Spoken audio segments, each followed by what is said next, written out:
Bismillahirrahmanirrahim. Assalamualaikum warahmatullahi wabarakatuh.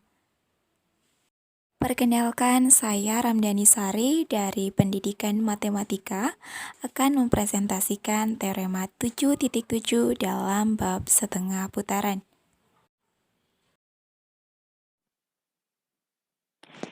Setengah putaran lanjutan teorema 7.7. Jika A tidak sama dengan B adalah 2 titik, maka hanya ada satu setengah putaran yang memetakan A pada B.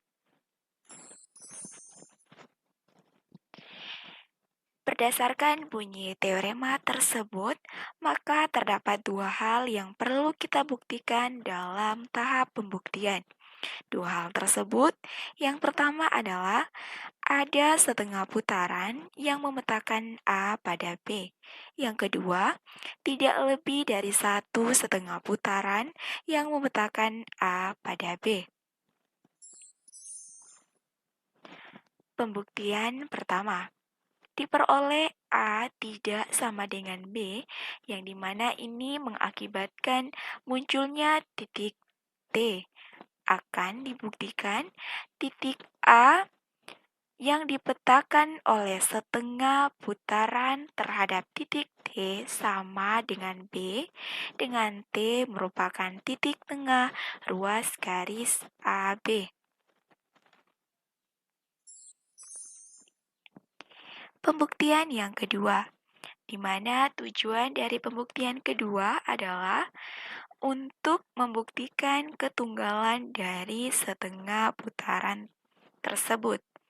Dan jadi dalam hal ini kita akan memisalkan dua setengah putaran, yaitu setengah putaran terhadap titik D dan juga terhadap titik E.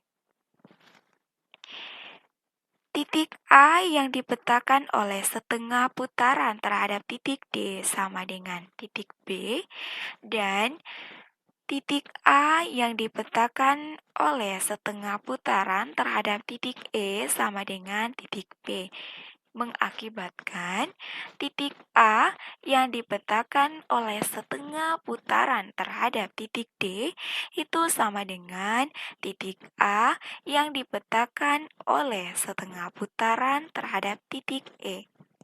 Kemudian kedua ruas kita kalikan dengan S inverse D. Karena S inverse D itu sama dengan SD, maka A itu sama dengan SD SEA.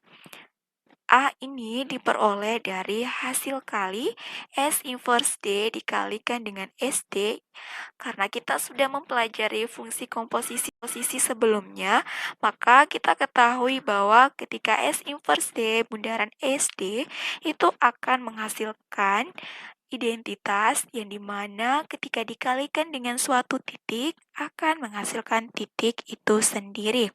Oleh karenanya A itu sama dengan SD SEA. Nah, jika D tidak sama dengan E, maka A merupakan titik tetap dari SD SE.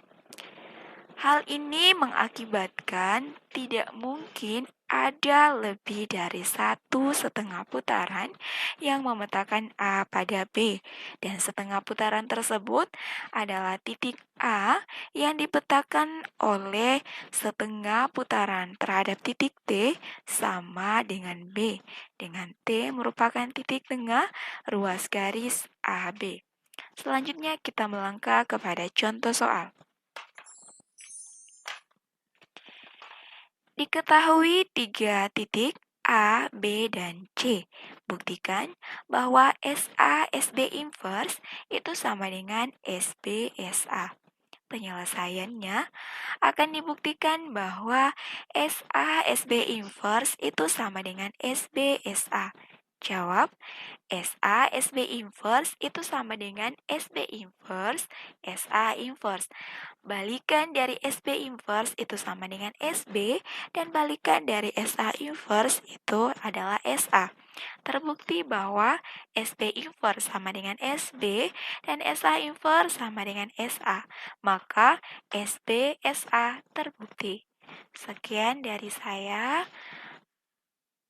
Billahi fisabilil haq wastabiqul khairat. Assalamualaikum warahmatullahi wabarakatuh.